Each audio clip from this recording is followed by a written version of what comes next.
Hello दोस्तों, बहुत बहुत स्वागत, अभिनंदन एक बार फिर से RDX गुरु में। दोस्तों, हम आई दृष्टि घटना चक्र करंट अफेयर पढ़ रहे हैं। उसमें आज नया लेक्चर शुरू करेंगे। क्या? अंतर्राष्ट्रीय आर्थिक घटनाक्रम। ठीक है, यहाँ हम कल रोके थे। चलो तो शुरू करते हैं, बिना समय गवाए शुरू करते हैं। अंतर्राष्ट्रीय आर्थिक घटनाक्रम, ठीक है, सेट कर लेते हैं।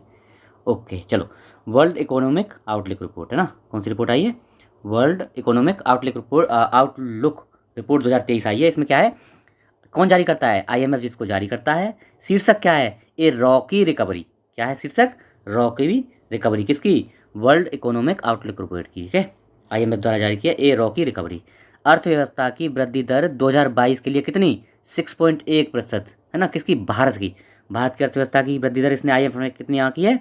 तो 6.8। कब? 2022 के लिए। और 23 के लिए भैया, 23 और 24 के लिए। 24 छोड़ो, 23 के लिए देखो 5.9% और 24 को 6.3, मतलब 24 में बढ़ जाएगी। 22 में 6.8 IMF द्वारा, IMF का है ये। और 23 में 5.9, ये याद रखना। ठीक है, चलो। एशियन डेवलपमेंट आउटलुक रिपोर्ट आई है 2023 में। कौन सी? कहाँ? मनीला स्थित ADB मतलब एशियन डेवलपमेंट बैंक द्वारा जारी किया जाता है आउटलुक रिपोर्ट। तो भैया 2022 में और 23 के लिए क्या इसकी, क्या वृद्धि दर है ना, GDP दर कितनी? 6.8% और 6.4% है ना। थोड़ा नज़र मार लो भाई, इतना कितना याद रखोगे? नज़र मार लो। उसने कितनी थी? 6.8, और इसकी भी 6.8 है 22 के लिए, लेकिन 23 के लिए इसकी 6.4% है। और भैया उसकी थी किसकी? उसकी थी आउटलुक रिपोर्ट की कितनी थी पहले? उसकी थी 5.9। ठीक है, भारत में सबसे मूल्यवान हस्तियाँ देखते हैं। देखो अभी क्या है, डफ एंड फेल्स कॉल बिजनेस द्वारा सेलिब्रिटी के लिए ये एक रिपोर्ट जारी की गई है। इसमें Ranveer Singh 181.7 million dollar brand के साथ शीर्ष स्थान पर, इंडिया में टॉप पे है ना। कोहली को पीछे छोड़ दिया इन्होंने। कौन है? रणवीर सिंह ने। कितना? 1.7 मिलियन डॉलर ना। ये याद रखो, कौन टॉप पे? रणवीर सिंह। आलिया भट्ट 2022 से 22 में 102.9 मिलियन डॉलर के साथ ब्रांड वैल्यू में चौथे स्थान पे है ना। इंडिया में चौथे स्थान पे है आलिया भट्ट, और महिला में टॉप पे हो गई। OECD आर्थिक प्रदर्शन 2023, देखो महिला में आलिया भट्ट और पुरुषों में रणवीर सिंह। ठीक है, ओके। OECD आर्थिक प्रदर्शन 2023 क्या है, स्थिति देख लेते हैं। तो इसमें GDP की स्थिति देख लेते हैं विश्व की। तो विश्व की GDP भैया कितनी?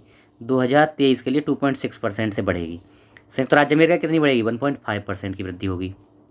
इंडिया क्या स्थिति है? USA की देखो, हाँ देखो, तो भारत की क्या स्थिति है इसके हिसाब से? 5.9%, और 24 में 7.1 भैया। 24 के बता रहे तो और तेज़ी से बढ़ेगी। ठीक है, विश्व आर्थिक स्थिति एवं संभावना रिपोर्ट 2023, ये संयुक्त राष्ट्र की रिपोर्ट है। इसके हिसाब से 21 से 24 तक के मध्य उत्पादन और सकल घरेलू उत्पाद यानी GDP में वृद्धि को दर्शाया गया है ना, UN के द्वारा। तो विश्व की 1.9 की वृद्धि रहेगी 2023 में, 22 में 3 की रही, और USA की 1.8 रही, और 0.4 ही रहेगी बस भैया 23 में। ठीक है, अच्छा भारत कितनी रहेगी? 6.4 तो रही, 5.8 रहेगी ये बोलता है। ठीक है, मोटा मोटा एक बार देखते चलो बस। वैश्विक प्रेषण पर विश्व बैंक की रिपोर्ट। प्रेषण मतलब रेमिटेंस जो भेजा जाता है ना। तो नवंबर 2022 में विश्व बैंक द्वारा माइग्रेशन एंड डेवलपमेंट ब्रीफ 37 नाम से रिपोर्ट जारी गई है ना। Migration and development brief 37। ठीक है, इसके हिसाब से शीर्षक क्या है इसका? रेमिटेंसेज ब्रेव ग्लोबल हेडविंड्स है ना। रेमिटेंसेज ब्रेव ग्लोबल हेडविंड्स इसका शीर्षक है। ओके, चलो देखते रहो आगे। दक्षिण एशिया में शीर्ष प्रेषण प्राप्त करा, सबसे टॉप कौन प्राप्त करता है? तो भारत है भैया, 100 बिलियन डॉलर के साथ टॉप पे। दूसरे नंबर पर दक्षिण एशिया की बात हो रही है, क्योंकि इसमें दक्षिण एशिया में चीन नहीं है, इसलिए दूसरे नंबर पर पाकिस्तान है ना, दक्षिण एशिया में। अच्छा, ऐसे एशिया की बात करें तो चीन है दूसरे नंबर पर। अच्छा, वैश्विक आर्थिक संभावनाएं 2023 में विश्व बैंक समूह की अर्धवार्षिक रिपोर्ट है। ठीक है, कौन सी? वैश्विक आर्थिक संभावना रिपोर्ट 2023 अर्धवार्षिक है। और ब्रिक्स बैंकों में सर्वाधिक वृद्धि भारत की, इसके अनुसार कितनी? 6.9% की भैया। वास्तविक GDP विगत वर्षों से प्रतिशत परिवर्तन कितना हुआ देख लो। तो भैया देखो, पूरे देखने की जरूरत नहीं है। USA की देखो विश्व की 2023 में 1.7%, USA कितनी? 0.5%, वही रख रहे हैं सब लोग। चीन की कितनी? 4.3%, मतलब पॉजिटिव है। और यहीं रूस की देखना नेगेटिव में जा रही है। भारत की 6.6%, बढ़िया आंकलन है भाई, 6 से नीचे लगभग 6 सब आंक रहे हैं। विश्व निवेश रिपोर्ट 2022 कौन जारी करता है? अंकटाड। निवेश को अंकटाड जारी करता है, ये याद रखना, पूछा गया है क्वेश्चन। केंद्रीय विषय क्या है? अंतर्राष्ट्रीय कर सुधार एवं सतत निवेश, ठीक है, इसका विषय है। अंकटार जारी करता है निवेश वाली, ठीक है, इतना इंपॉर्टेंट है, याद रखना। ओके, चलो।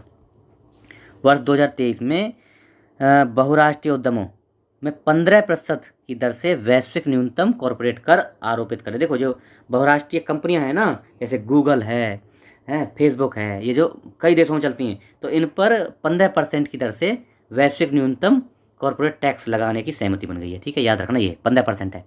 नया कर 750 बिलियन यूरो वार्षिक अधिराज्य कंपनियों पर लगाएगा, मतलब इतना रुपये का रेवेन्यू इकट्ठा करेगा ये नया वाला कर। वर्ष 2021 में भारत 45 बिलियन अमेरिकी डॉलर प्रत्यक्ष निवेश, विदेशी निवेश प्राप्त करने के साथ, मतलब इसने कितना 2021 में ये 45 बिलियन अमेरिकी डॉलर क्या निवेश प्राप्त किया भारत ने, और 2020 में 64 बिलियन अमेरिकी डॉलर की तुलना में इतने प्रतिशत कम है। देखो अभी क्या है, 64 बिलियन डॉलर, कितने 64 बिलियन डॉलर 2020 में प्राप्त किया था, लेकिन 21 में कम हो गया, 45 बिलियन डॉलर प्राप्त किया है, ठीक है।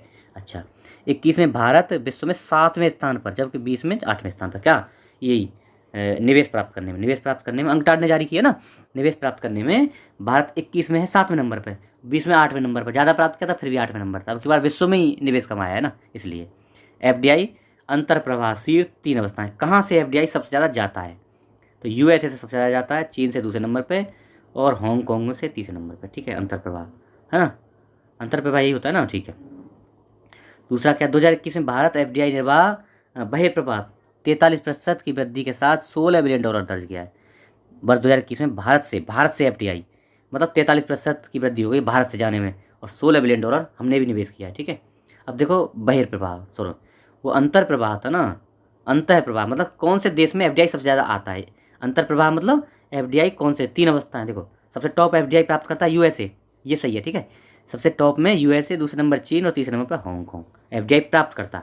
वहीं शीर्ष भेजने वालों में कौन है, तो ये भैया यूएसए से सबसे ज़्यादा जाता है, दूसरे नंबर पर जर्मनी से जाता है, प्राप्त करने में चाइना दूसरे नंबर पर, लेकिन भेजने में भैया जर्मनी दूसरे नंबर पर, हांगकॉन्ग तीसरे नंबर पर प्राप्त करने में, और तीसरे नंबर पर जापान भेजने में, ठीक है।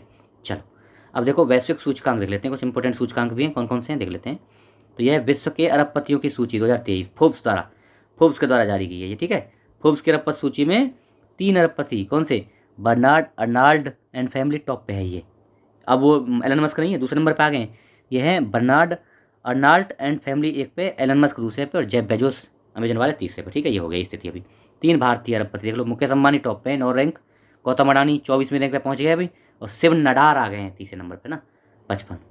मुकेश अंबानी और गौतम अडानी 2 का नाम याद रख लो। महिला अरबपति भारत की इस सूची में महिला अरबपति सावित्री जिंदल और परिवार महिलाओं में टॉप पे है, ओके।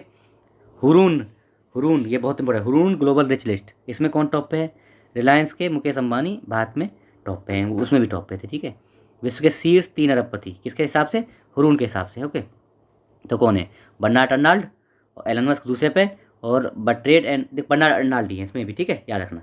हुरून ग्लोबल 500 सूची किसकी है, 500 सर्वाधिक निजी क्षेत्र की कंपनियां, जो 500 टॉप कंपनी है ना उनकी सूची जारी करती है हुरून, ठीक है। तो इसमें क्या स्थिति आती है देख लेते हैं एक बार। तो इसमें शीर्ष 3 अंतर्राष्ट्रीय कंपनी कौन सी, एप्पल टॉप पे है, माइक्रोसॉफ्ट दूसरे पे, और अल्फ़ाबेट तीसरे पे। एप्पल टॉप पे किसने, हुरून ने। और शीर्ष 3 भारतीय में रिलायंस इंडस्ट्रीज टॉप पे, टाटा कंसल्टेंसी दूसरे पे है, ठीक है। रिलायंस हमारी टाटा कंसल्टेंसी दूसरे नंबर पे है हुरून के हिसाब से, और एचडीएफसी बैंक तीसरे नंबर पे भैया, एचडीएफसी, ठीक है। हीरोज ऑफ फिलेंथ्रोपी एशिया 2022 क्या है ये, फोर्ब्स द्वारा जारी एशिया के हीरोज ऑफ फिलेंथ्रोपी की सूची जारी की गई है फोर्ब्स द्वारा, है ना। क्या स्थिति है इसमें, इस सूची में प्रथम स्थान पर शिव नडार और परिवार, जबकि अजीम प्रेमजी परिवार और मुकेश अंबानी परिवार ने द्वितीय और तीसरा, है ना। हीरोज मतलब देखो ये हीरोज जो मतलब दान वगैरह देते हैं, जो अच्छे काम करते हैं, उसके लिए हीरोज जारी करता है, फोर्ब्स ने जारी की है, ठीक है। शिव नडार टॉप पे है, जबकि पैसे में तीसरे नंबर पे हैं वो, ठीक है। वैश्विक बहुआयामी गरीबी सूचकांक, तो इसमें देख लो इंपॉर्टेंट है, यूएनडीपी जारी करता है कौन, यूनाइटेड नेशन डेवलपमेंट प्रोग्राम ही जारी करता है। ऑक्सफोर्ड गरीबी एवं मानव विकास पहल के साथ इसके साथ यूएनडीपी जारी करता है, और 111 देश इसमें शामिल किए गए हैं भैया गरीबी सूचकांक में। बहुआयामी गरीबी देशों की 63% जनसंख्या उप सहारा और दक्षिण एशिया और उप सहारा रीजन में 85% गरीब लोग रहते हैं भैया, ये बोलती है रिपोर्ट, है ना। भारत ने विगत 15 वर्षों में लगभग 415 मिलियन लोगों को गरीबी से बाहर निकाला है भैया, ये भी बात बोलता है, ये भी अच्छी बात है ना। चलो अच्छी बात है तो पढ़ते रहना है। 2020 के जनसंख्या आंकड़ों के अनुसार विश्व में गरीबों की सर्वाधिक संख्या कहाँ है भैया? भारत में है। 2020 के जनसंख्या आंकड़ों के अनुसार विश्व में गरीबों की सर्वाधिक संख्या 228.9 मिलियन भारत में। अब देखो सर्वाधिक बहुआयामी गरीब वाले 5 राज्य, अब राज्यों में देख लेते हैं। इंडिया में 5 राज्य सबसे ज़्यादा गरीब राज्य कौन से हैं? तो बिहार टॉप पे, झारखंड दूसरे, उत्तर प्रदेश तीसरे नंबर पर, याद रखना गरीबों की संख्या में उत्तर प्रदेश तीसरे नंबर पर, ठीक है। बिहार टॉप पे, दूसरे नंबर झारखंड है। ओके चलो, केरल सबसे कम गरीबी वाला है भैया, 0.7%। देखो उत्तर प्रदेश की स्थिति देख लेते हैं। उत्तर प्रदेश की स्थिति 37.79% जनसंख्या बहुआयामी रूप से गरीब है। कितनी? लगभग 38% जनसंख्या गरीब है अभी यूपी में। ओके, सर्वाधिक एवं उत्तर प्रदेश सर्वाधिक एवं न्यूनतम बहुआयामी गरीब वाले 5 जिले। अब यूपी पढ़ रहे हैं ना, यूपी स्पेशल देख लेते हैं थोड़ा। 5 जिले सर्वाधिक गरीब है भैया, ये बहराइच, ये श्रावस्ती, दूसरे नंबर पर सर्वाधिक गरीब बहराइच, और सबसे कम पे लखनऊ और फिर कानपुर। सबसे ज़्यादा गरीब श्रावस्ती है भैया, शिक्षा में भी सबसे पीछे है। बहराइच दूसरे नंबर पर गरीब, और लखनऊ और कानपुर है। ठीक है, चलो अगला देखते हैं। इसमें ज़्यादा चीज़ें पढ़ने की नहीं है, मोटी मोटी चीज़ें देखो बस, इससे आएगा जो क्वेश्चन बता रहा हूँ। SDG 1 है ना, क्या है? गरीबी संबंधित। SDG 1 किस संबंधित है? गरीबी संबंधित है, ये याद रख लेना। चलो अब देखो, वैश्विक पेंशन सूचकांक 2020, इसमें विश्व भर में 44 वैश्विक पेंशन प्रणालियों को तुलनात्मक रूप से उनका अध्ययन किया गया है, और आइसलैंड टॉप पे है, शीर्ष पे आइसलैंड। भारत ने 41वां स्थान पेंशन में, इतना इंपॉर्टेंट नहीं है। देखो ये है मानव विकास रिपोर्ट 2021-22, गरीबी में देख लिया नंबर, मानव विकास रिपोर्ट में अब देख लो। सितंबर 2022 संयुक्त राष्ट्र UNDP इसको भी जारी करता है, ठीक है, किसको? मानव विकास रिपोर्ट को। तो भैया मानव विकास रिपोर्ट क्या स्थिति में है? इस वर्ष की रिपोर्ट में को नाम दिया गया, क्या नाम दिया गया है?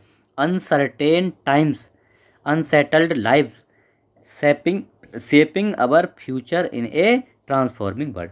ठीक है, uncertain times, uncertain lives, shaping our future in A transforming world, ये इसका नाम है। 191 देशों को इसमें शामिल किया गया है।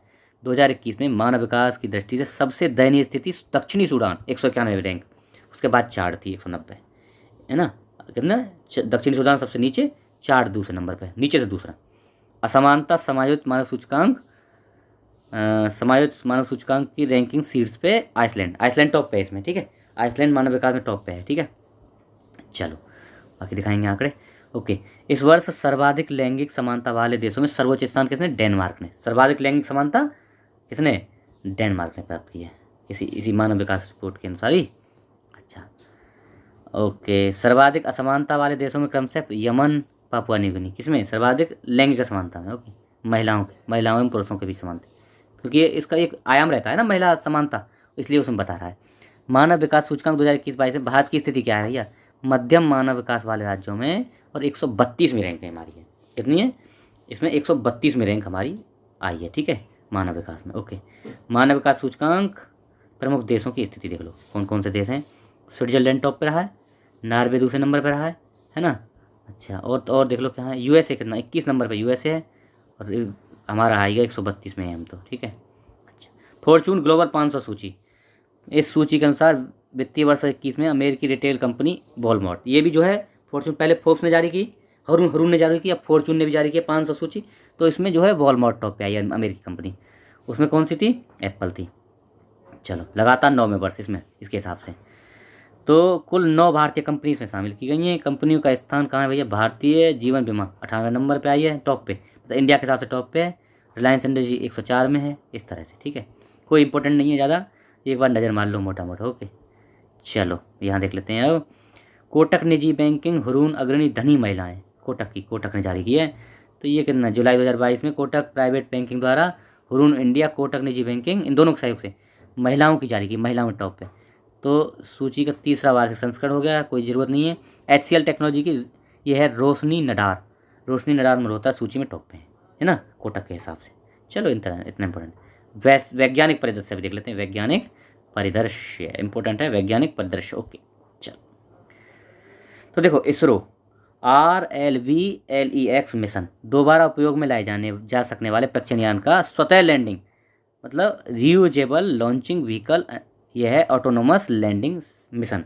RLV मतलब रियूजेबल लॉन्चिंग व्हीकल, और ये हो गया LES, ये हो गया लैंडिंग, ये मतलब ऑटोमेटिक लैंडिंग मिशन। इसके तहत LEX ये जो है जारी किया गया है। देखो इसका नाम क्या है? RLV LEX, ये क्या है? ये है reusable launching vehicle autonomous landing mission, ये है अपने आप लैंड होने वाला, ठीक है।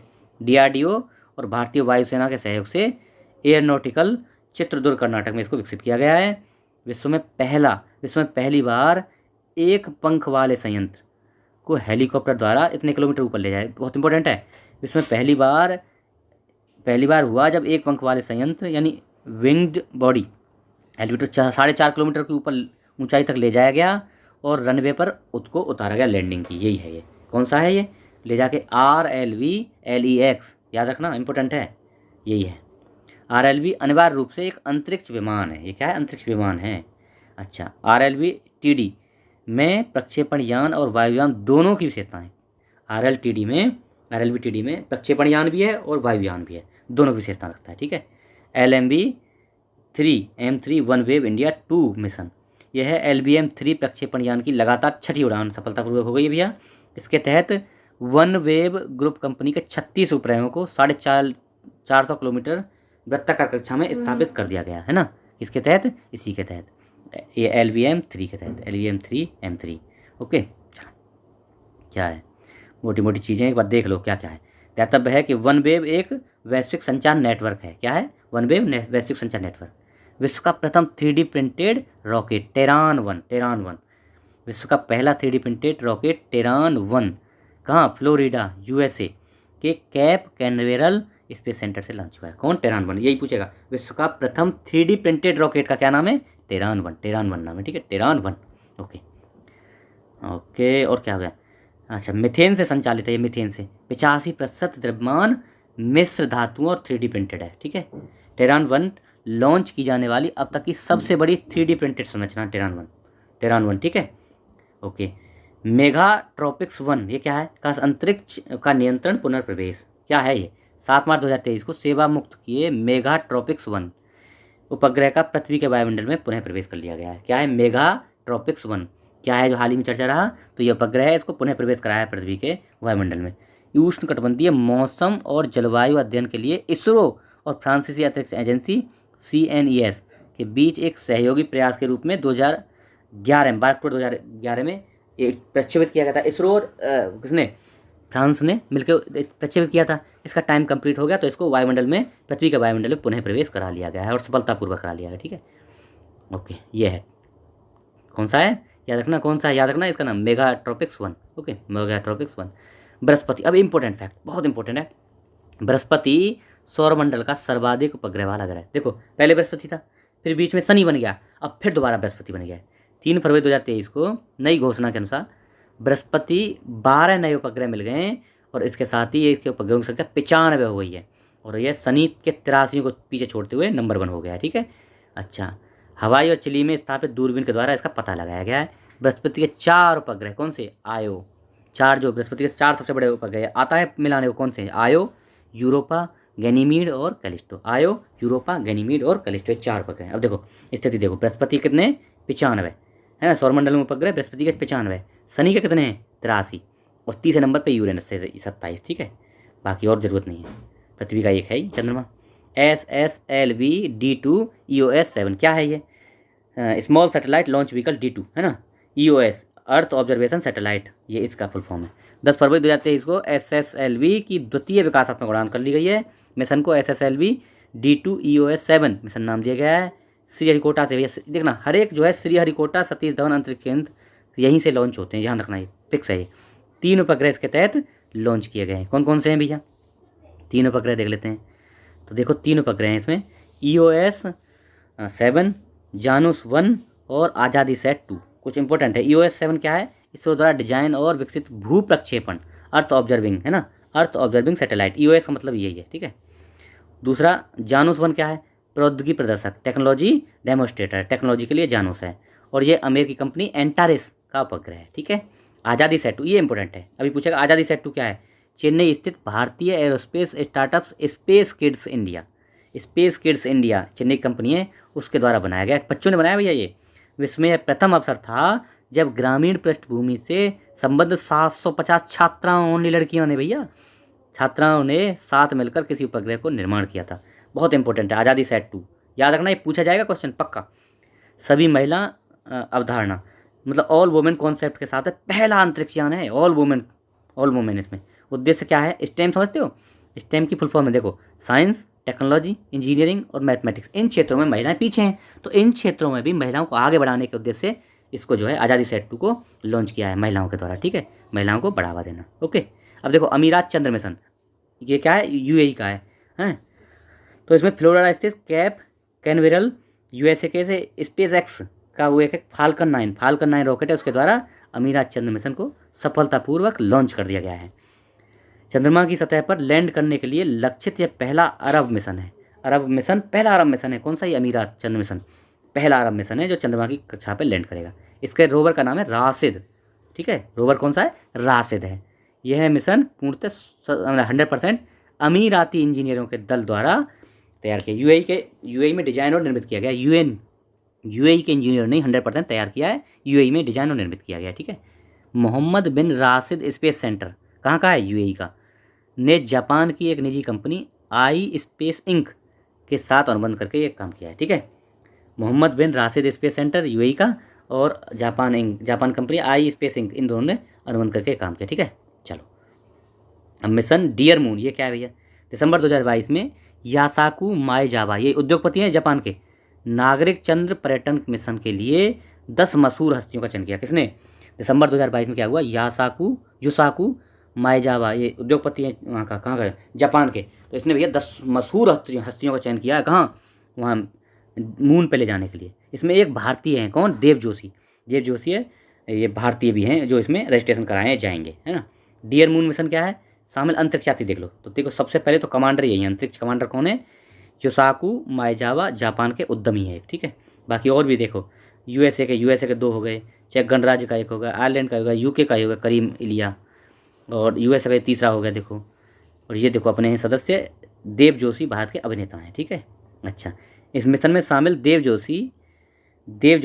डी जोशी भारतीय अभिनेता एवं सोशल मीडिया इन्फ्लुएंसर हैं ये, ठीक है। इंपॉर्टेंट है, पूछ सकता है कि इसमें शामिल कौन से भारतीय, देव डी जोशी, ठीक है। इन्हें भारतीय सुपर हीरो बलवीर का किरदार निभाने के लिए जाना जाता है। डियर मून है क्या भैया, विश्व का पहला नागरिक चंद्र पर्यटन मिशन है, विश्व का पहला जिस पे ऐसा मिशन है चंद्रमान पे जिस पे नागरिक जा रहे हैं, डियर मून, ठीक है। अच्छा, जापानी अरबपति हैं कौन, युसाकू माएजावा, उसके द्वारा ये पहल की गई है, ठीक है। 2023 में लॉन्च किए जाने का प्रस्ताव है, 18 में घोषणा हुई थी और 2023 में ये लॉन्च होगा भैया, 23 में ही। परियोजना के अंतर्गत स्पेस एक्स के स्टारशिप अंतरिक्ष यान का उपयोग इस निजी अंतरिक्ष उड़ान के लिए, स्टारशिप स्पेस का यूज होगा, इसका लॉन्च व्हीकल का। ओके, चंद्रमा की कक्षा में एक परिक्रमा करके आएंगे, उतरेंगे नहीं वहाँ पे, चंद्रमा की कक्षा में परिक्रमा करेंगे, है ना। इस मिशन के तहत सदस्य चंद्रमा की सतह पर उतरेंगे नहीं, केवल परिक्रमा करके आएंगे। ओके जी, चलो बस इतना सा ध्यान रखो, ये सुनते जाओ, बाकी देखो सब कुछ कंप्लीट करा रहा हूँ मैं। नासा चंद्र मिशन, पहली महिला अंतरिक्ष यात्री, इंपॉर्टेंट है, नासा के चंद्र मिशन में पहली अंतरिक्ष यात्री जा रही है, तो आर्टेमिस 2 जा रहा है। अब यही पूछ लेगा आर्टेमिस 2 किससे संबंधित है, तो चंद्र मिशन में पहली महिला जा रही है, उससे संबंधित है। 1972 में अपोलो 17 के बाद यह चंद्रमा हेतु पहला मानव, मतलब उसके बाद पहला मानव, है ना, 1972 में गया था अपोलो 17, उसके बाद दूसरा है ये, ठीक है। अच्छा, 4 अंतरिक्ष यात्री कौन कौन से, रीड वाइजमैन, विक्टर ग्लोजर, क्रिस्टलिना हेमकोच और जेरेमी हैसन, ये 5 हैं, 4 हैं अंतरिक्ष यात्री। क्रिस्टीना कोच इंपॉर्टेंट है, क्रिस्टीना कोच चंद्र मिशन पर जाने वाली पहली महिला अंतरिक्ष यात्री होंगी, क्रिस्टीना कोच। इसका नाम उल्लेखनीय है, बहुत ज़्यादा इंपॉर्टेंट है, क्यों अभी बताऊंगा, आप समझ जाओगे, याद आ जाएगा आपको। क्रिस्टीना कोच, वर्तमान में क्रिस्टीना कोच के नाम अंतरिक्ष में किसी महिला के सबसे लंबे समय 328 दिन एकल अंतरिक्ष उड़ान का रिकॉर्ड भी है भैया। याद है 2020 की घटना है शायद, क्रिस्टीना कोच 328 दिन तक रही थी अकेली अंतरिक्ष में, तो वही है क्रिस्टीना कोच, पहली महिला होंगी, ठीक है। साथ ही वह पहली पूर्णतः महिलाओं द्वारा की गई स्पेस वॉक में भी शामिल थी, महिलाओं द्वारा की गई स्पेस वॉक, उसमें भी क्रिस्टीना कोच। ओके, सबसे लंबा अरब अंतरिक्ष मिशन, अप्रैल 2022 में MBRSC सबसे लंबे अरब अंतरिक्ष मिशन के रूप में घोषणा की गई है भैया इसकी, MBRSC की। नासा के तत्वाधान में स्पेस एक्स के 6 क्रू इसके अंग होंगे। एक अमीराती अंतरिक्ष यात्री सुल्तान अल नयादी, अमीराती सुल्तान अल नयादी को ISS मतलब इंटरनेशनल स्पेस सेंटर पर भेजा जाएगा, स्पेस स्टेशन पर, इंटरनेशनल स्पेस स्टेशन पर भेजा जाएगा इसके थ्रू, ठीक है। यह दूसरा अवसर था जब अंतरिक्ष अन्वेषण हेतु यूएई द्वारा किसी अमीराती अंतरिक्ष यात्री को अंतरिक्ष में भेजा जा रहा है। दूसरा अवसर है ना। हुज्जा अल मंसूरी अंतरिक्ष में भेजे जाने वाले पहले प्रथम व्यक्ति थे, किसके? अरब से। हज्जा अल मंसूरी, याद रखना, हज्जा अल मंसूरी। ओके। 2021 में यूएई अंतरिक्ष यात्री कार्यक्रम के अंतर्गत पहली महिला अरब अंतरिक्ष यात्री के रूप में नोरा अल मतरूसी का चुनाव करने की घोषणा की गई 2021 में। ठीक है, ओके, इतना इंपॉर्टेंट नहीं है, ध्यान। PSLV C-54 EOS 6 मिशन ध्रुवीय उपध्रुवीय प्रक्षेपण यान है। PSLV की 56वीं उड़ान है भैया ये। पोलर सैटेलाइट लॉन्च व्हीकल बोलते हैं इसको PSLV का। इसके पश्चात मुख्य उपग्रह EOS 6 अर्थ ऑब्जर्विंग सैटेलाइट 6 और 8 नैनो उपग्रह को 2 विभिन्न सूर्य तुल्यकालिक कक्षाओं में स्थापित कर दिया गया है। इंपॉर्टेंट नहीं है ज़्यादा, बस एक बार नजर मार लो बस। ओके, अब देखते हैं क्या EOS 6 का पूरा नाम क्या है भैया? अर्थ ऑब्जर्विंग सैटेलाइट 6। मैंने बता दिया आपको। EOS 6 समुद्र के रंग संबंधी आंकड़ों, समुद्र की सतह का तापमान, गति संबंधी आंकड़े, पर्यवेक्षण, इन सब के लिए है। ऑब्जर्वेशन ही जो है अर्थ का ऑब्जर्वेशन करेगा। संयुक्त राष्ट्र द्वारा सतत विकास के लिए महासागर विज्ञान के दशक के रूप में, ये इंपॉर्टेंट है। UN जो है 2021 से लेकर 30 तक सतत विकास के लिए महासागर विज्ञान दशक मना रहा है, 21 से लेकर 30 तक। ये पूछ सकता है, ठीक है।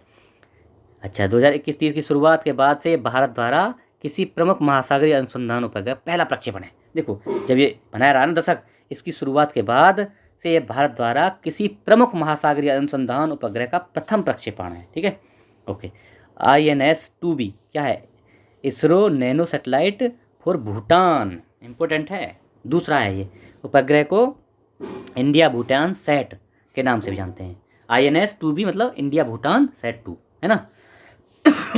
ओके, देखो, इंडिया भूटान सैट भूटान का दूसरा उपग्रह है ना, ये दूसरा है इंडिया भूटान सैट। पहला कब था? भूटान का प्रथम नैनो उपग्रह भूटान 1 था। ठीक है, भूटान 1 इंडिया के साथ। आनंद बंगलुरु स्थित अंतरिक्ष प्रौद्योगिकी क्षेत्र की स्टार्टअप कंपनी पिक्सेल द्वारा विकसित किया। क्या? आनंद अलग चीज़ है, अलग टॉपिक हो गया।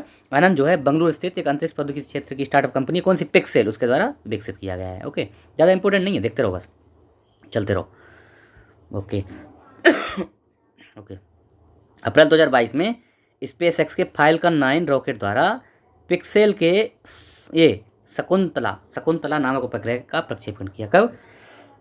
अप्रैल 2022 में। इंपॉर्टेंट नहीं, नॉर्मल देख लो। इसी के साथ पिक्सेल किसी व्यावसायिक उपग्रह का प्रक्षेपण करने वाली पहली भारतीय निजी कंपनी हो गई। कौन सी? देख लो, दोबारा देख लो।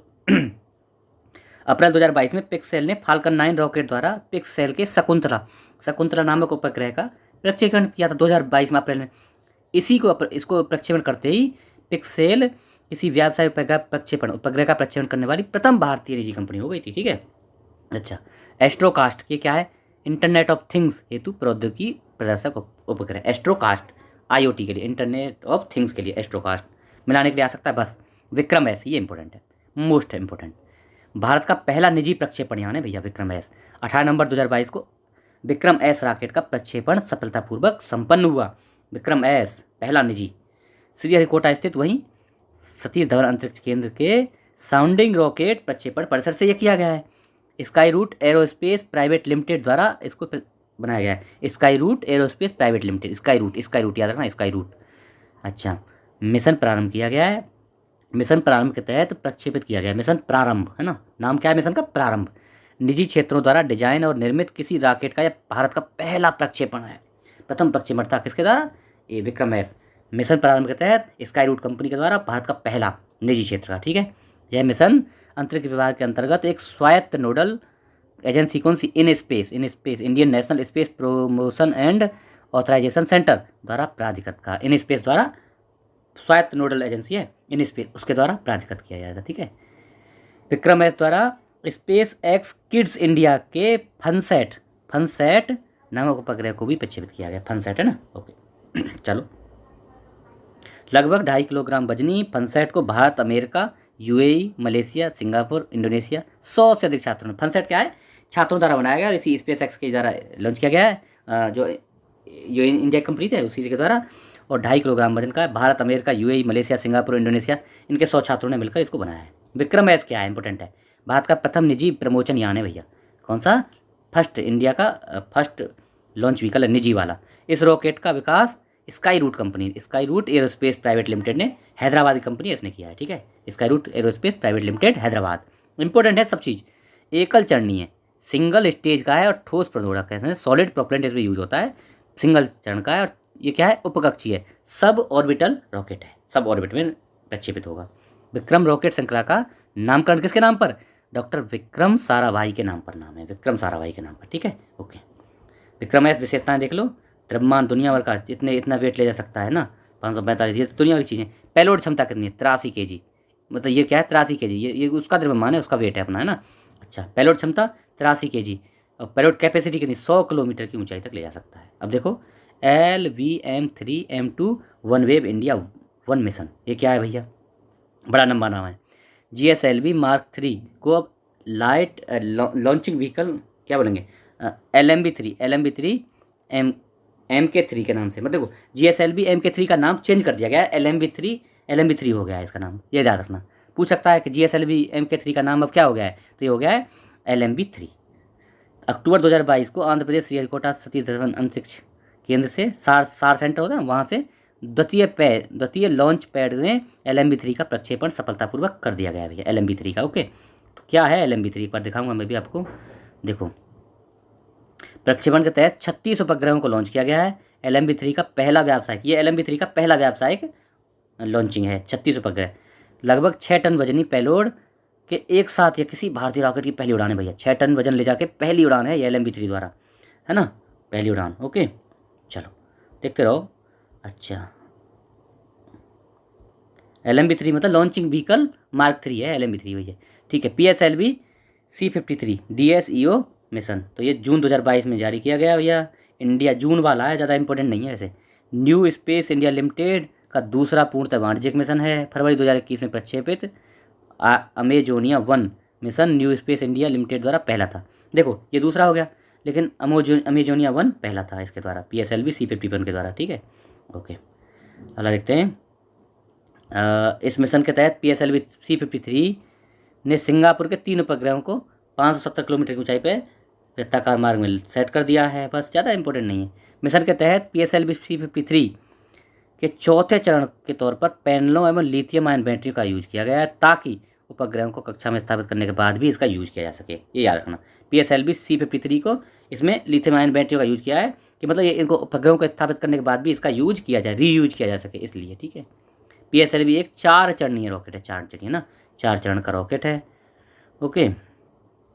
अब देखो स्पार्क्स, भारत का प्रथम अंतरिक्ष विषयक वर्चुअल संग्रहालय। स्पार्क इंपॉर्टेंट, मोस्ट इंपॉर्टेंट, कैसे क्या है, इसरो ने भारत के प्रथम अंतरिक्ष विषयक वर्चुअल संग्रहालय बनाया है। इसरो एक वर्चुअल संग्रहालय कहाँ पे इसरो ने लॉन्च किया है, इसका नाम क्या रखा है, स्पार्क, वर्चुअल है, वर्चुअल संग्रहालय, स्पार्क नाम रखा है।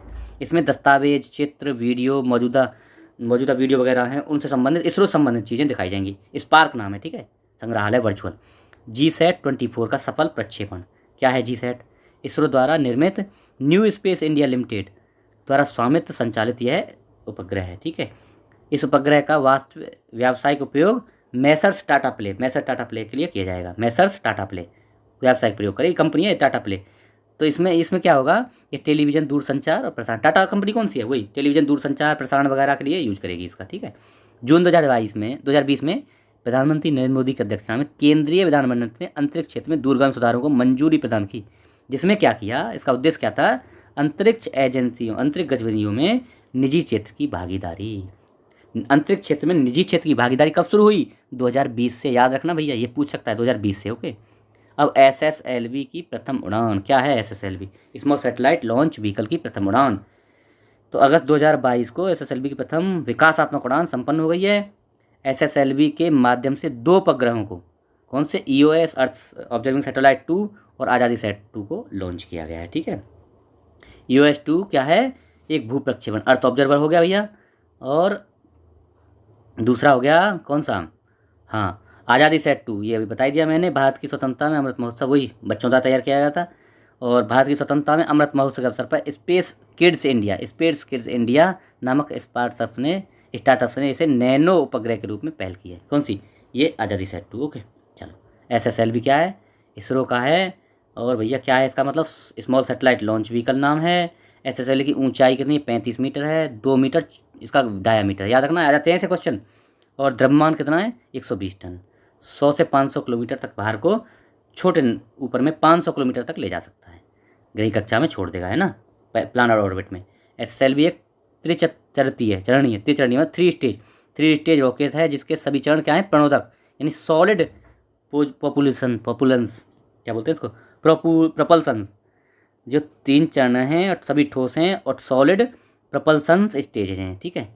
SSLV गंगा आधारित प्रमोचन, मतलब मांग आधारित, SSLV मांग आधारित प्रमोचन यानी लॉन्च ऑन डिमांड आधार पर प्रमोचन सुविधाएं उपलब्ध कराता है, ठीक है। तो ये हमारा हो गया लेक्चर आज का। आशा है आप लोगों को पसंद आएगा। आप लोग इसको शेयर करिए, लोगों को बताइए। अगर नए हैं चैनल पर तो भैया इसको सब्सक्राइब कर लीजिए, ठीक है। चलो, थैंक यू सो मच।